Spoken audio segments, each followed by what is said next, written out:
இதுவரையும் சிதம்பர ரகசியம் எனக்கு என்னன்னே தெரியலப்பா அப்படின்னு சொல்றவரா நீங்க? அப்ப இந்த வீடியோவை பாருங்க.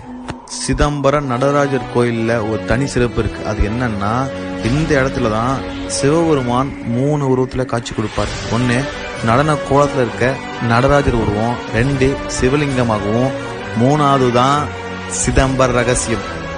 இதை பார்க்கணும்னா நீங்க இந்த கோயில்ல மொத்தம் 5 சபை இருக்கு. அதுல பொற்சபைன்னு ஒண்ணு இருக்கு. அந்த இடத்துக்கு போய் ஆடல் வல்லாருக்கு வலது பக்கத்துல ஒரு பெரிய சக்கரம் ஒண்ணு இருக்கு. அதுக்கு பேரு திருவம்பல சக்கரம் சொல்லுவாங்க. அந்த இடத்துல திரைய நீக்கியதும் தங்க வில்வ மாலையை மட்டும்தான் நீங்க பார்க்க முடியும், தரிசிக்க முடியும். இதோட கருப்பொருள் என்னன்னா, இறைவனை ஆழ்ந்த பக்தியில் உணர முடியுமே தவிர உணர்த்த முடியாது. இறைவன் எல்லா இடங்களும் நீக்கமாய் நிறைந்திருப்பவர் என்று சொல்றதுதான் சிதம்பர ரகசியம். நன்றி. Download Moj.